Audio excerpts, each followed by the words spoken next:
श्री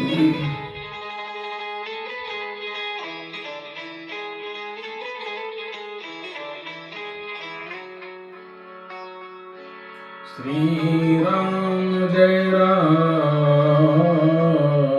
जय जय राम। ओम नमो भगवते वासुदेवाय। कृष्णं वंदे जगद्गुरुं। कृष्णं वंदे जगद्गुरुं। कृष्णं वंदे जगद्गुरुं।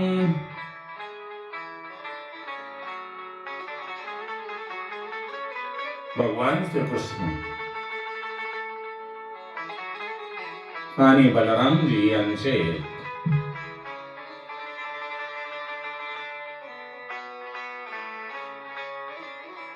निजधाम गमन हा कथाभाग झाल्यानंतर परीक्षितांनी सुखदेवांना विचारले, हे सुखदेव, योगेश्वर श्रीकृष्णानंतर या पृथ्वी तलावर कोणत्या कोणत्या राजांनी राज्य केले आणि यापुढील कलियुगामध्ये कोणते कोणते राज्य करतील?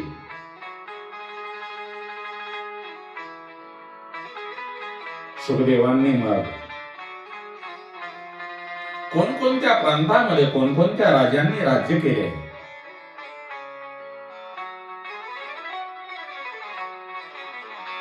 त्याचप्रमाणे कलियुगामध्ये कोणते राज्य करतील हेही सुखदेवांनी सांगितले। त्यांनी सांगितले की जरासंधाच्या राज्यातील त्याच्या वंशातील पुरंजय या राजाला त्याचा मंत्री शुनक मारेल आणि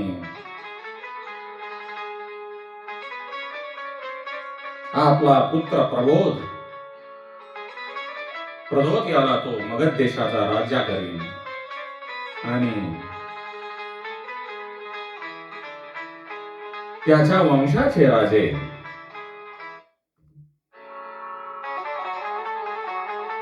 138 वर्ष राज्य करतील। शिशुनाग राज्यांच्या वंशात 9वा राजा महानंदी होईल। त्या वंशातील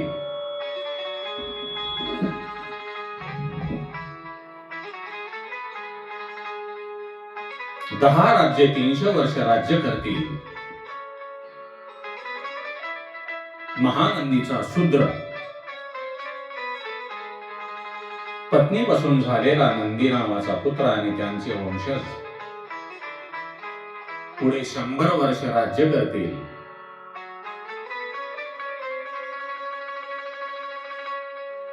नंदीच्या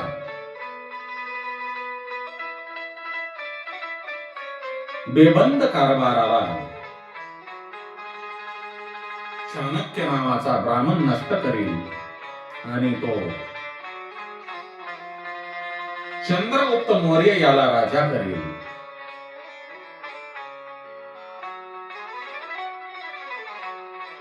त्याच्या वंशाचे 10 राजे 137 वर्ष राज्य करतील। मग या वंशाचे राज्य त्यांच्याच राजाचा सेनापती पुष्पमित्र हिरावून घेईल आणि स्वतः राजा होईल। त्या वंशाचे राजे 112 वर्ष राज्य चालेल।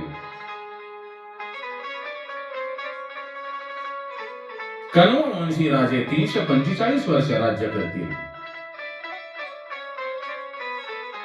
त्यांचे राज्य सुशर्मा हा राजाचा शूद्र सेवक बळकावील। त्याचे 28 वंशज 456 वर्ष राज्य करतील. त्यानंतर अधीर, गर्दभी, कंक या वंशातील निरनिराळे राजे लोभी वृत्तीने राज्य करतील. मग यवन आणि तुर्काचे राज्य येईल. यवन आणि तुर्क यांच्यानंतर गोंड व मौन राज्य होतील आणि ते सर्व मिळून 1399 वर्ष राज्य करतील. त्यावेळी भूतनंद नावाचा राजा किलकिला येथे राज्य करत असेल.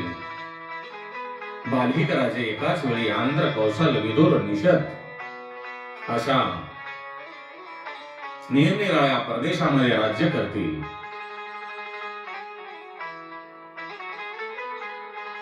मगध देशातील विश्वस्फूर्ती नावाचा राजा अतिशय दुष्ट असेल. तो ब्राह्मण आणि उच्चवर्णीय लोकांचे अधःपतन करेल, त्यांना मारील. तो शूद्रप्राय प्रजेचे रक्षण करेल. कलियुगाचा प्रभाव जसा वाढत जाईल तशी तशी वर्णव्यवस्था नष्ट होत जाईल. कलियुगातील राज्यकर्ते स्वार्थी असतील. ते खोटेपणाने वागतील, प्रजेचे हाल करतील, ते घातकी होतील. परधन आणि परस्त्रीचे ते हरण करतील. कर्तव्य विन्मुख आणि प्रजेला करांनी लुटणारे असल्यामुळे ते फार काळ राज्य करू शकणार नाही. कलियुगाचा प्रभाव जसा राज्यकर्त्यावर होईल तसाच तो प्रजेवर पण होईल. प्रजा सुद्धा खोटे व्यवहार करेल.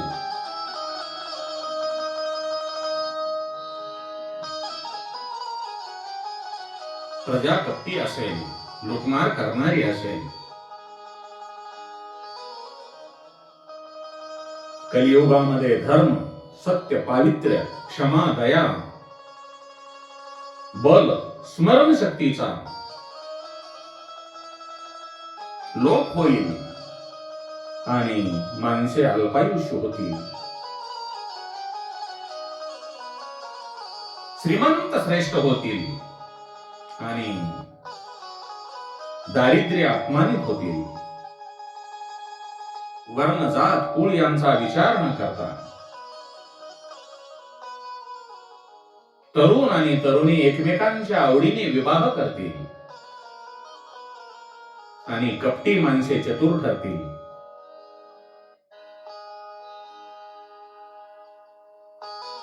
जे संयमी व्यक्तिमत्व आहे, संयमी माणसे आहेत, त्यांना मूर्ख ठरवले जाईल.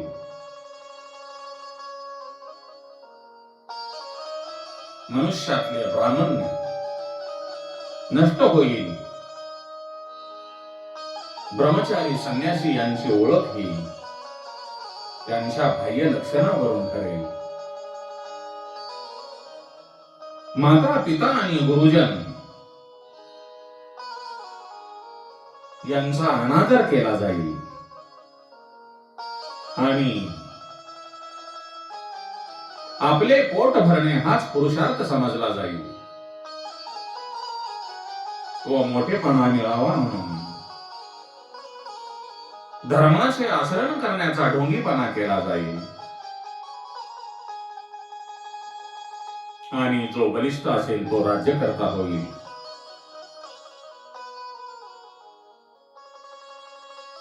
हे परीक्षित, लोकांच्या आचार विचारातील अधःपतनामुळे त्यांचा परिणाम निसर्गावर पण होणार आहे. त्यामुळे अनियमित पाऊस, उष्णता, थंडी यामुळे दुष्काळ आणि पूर यांचे प्रमाण वाढेल. घातपात वाढतील. लोकांचे आपसातील कलह वाढतील.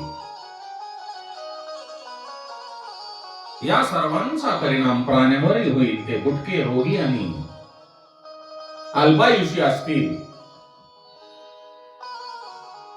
वर्ण व्यवस्थेबरोबरच जी आश्रम व्यवस्था आहे तिचा सुद्धा लोप होईल. वानप्रस्थी संन्यासी ही संग्रह करून संपत्ती साठवतील, व्यापार करतील. या कलियुगामध्ये वर्णसंकर होऊन धर्माचा आणि वेदांचा ऱ्हास होईल.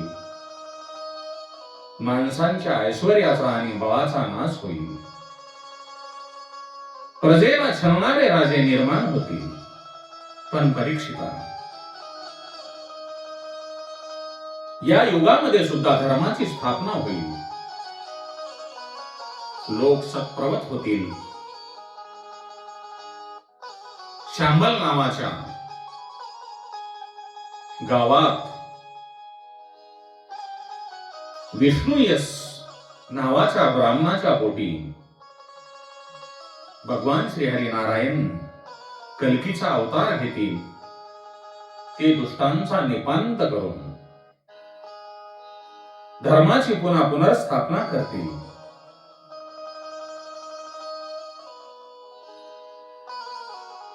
कलियुगाची मर्यादा ही देवांच्या गणनेप्रमाणे 1200 वर्षे आहे व मानवाच्या गणनेप्रमाणे 4,32,000 वर्षे आहे. देवांच्या गणनेप्रमाणे जेव्हा 200 वर्षे होतील तेव्हा या कलियुगामध्ये धर्माची पुनर्स्थापना होईल. हे परीक्षिता, मनुष्य जेव्हा जन्माला येतो तेव्हा तो एकटाच येतो आणि जेव्हा मृत होतो तेव्हाही तो एकटाच असतो. तो आपली संपत्ती, आपले आप्त यांना बरोबर नेऊ शकत नाही. या मातीतून जन्माला येणारे पार्थिव शरीर या मातीमध्येच विलीन होते. म्हणून माणसाने मीपणा सोडून द्यायला पाहिजे. या सृष्टीवर परमात्म्याची सत्ता आहे आणि त्यांचे अनुसंधान हेच अंतिम सत्य आहे. सत्य, दया, तप व दान हे जे 4 गुण आहेत ते धर्मांचे 4 चरण आहेत, 4 पाय आहेत. सत्ययुगामध्ये हे 4ही चरण, 4ही गुण माणसांच्या ठायी होते, माणसाच्या स्वभावामध्ये होते. त्रेता, द्वापार आणि कली या 3 युगामध्ये ते एकेकाने कमी होत गेले आणि कलियुगामध्ये फक्त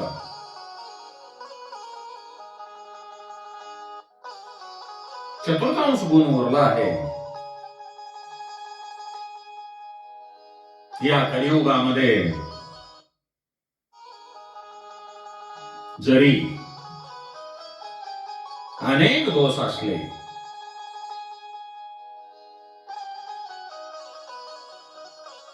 तरी या युगात नामस्मरण आणि भक्ती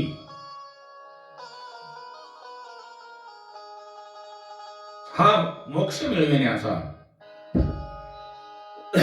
एकमेव सोपा मार्ग आहे. या सृष्टीची उत्पत्ती, स्थिती आणि लय नेहमी होत असतो. लय होताना जो प्रलय होतो तो प्राकृतिक प्रलय असतो, पण मोक्ष हा आत्यंतिक प्रलय आहे. तो प्राप्त झाल्यानंतर मनुष्य प्रकृतीच्याही पलीकडे जातो. हे परीक्षिता,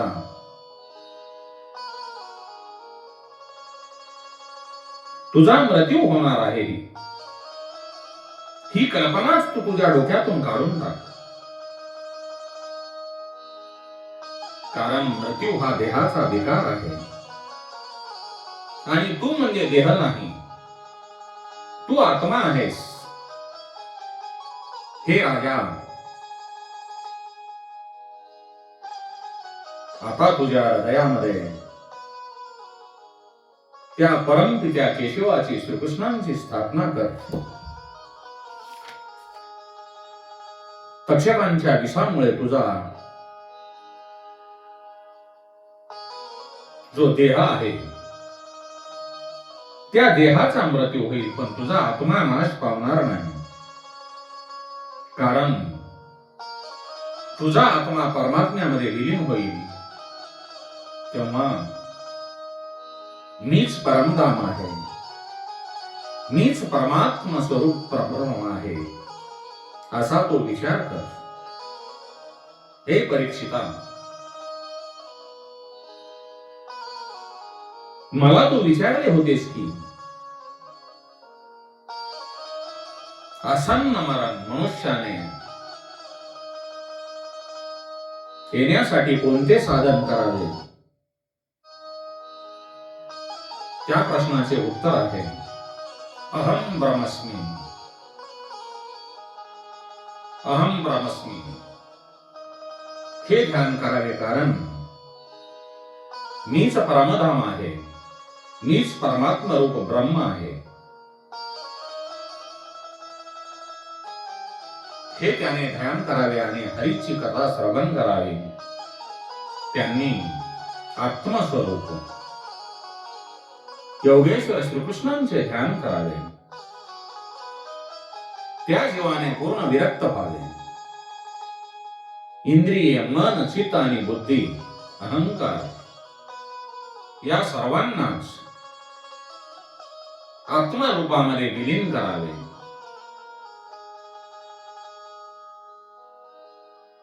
सुखदेव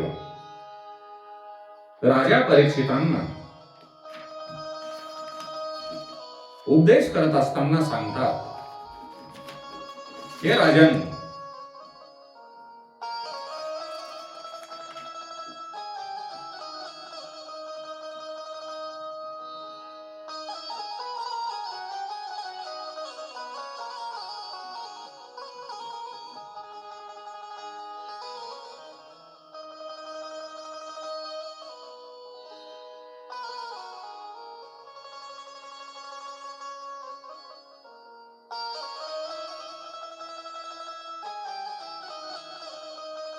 सुखदेव यांचा उपदेश ऐकून राजा परीक्षित म्हणतो, हे परमहंस रूपी सुखदेव,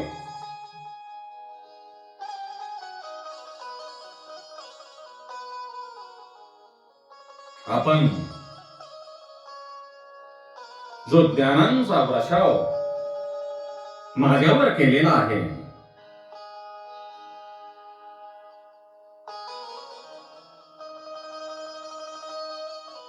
त्यामुळे मी आता निर्भय झालेलो आहे. आता मला मरणाची भीती राहिलेली नाही.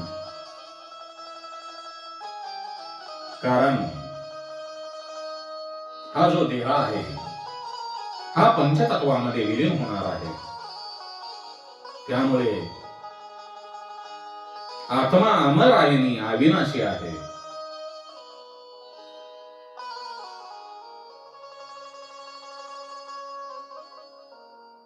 आपण माझ्यावर फार उपकार केलेले आहेत. आपण मला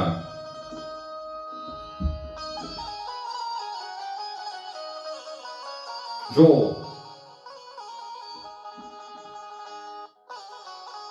भागवत कथारूपी अमृतपान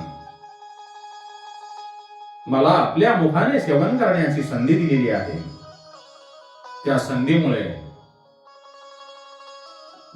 माझ्या जीवनाचे सार्थक कल्याण झालेले आहे. त्यामुळे हे सुखदेव, मला आता मरणाची कसल्याही प्रकारची भीती राहिलेली नाही, असे राजा परीक्षित सुखदेवांना सांगत आहेत.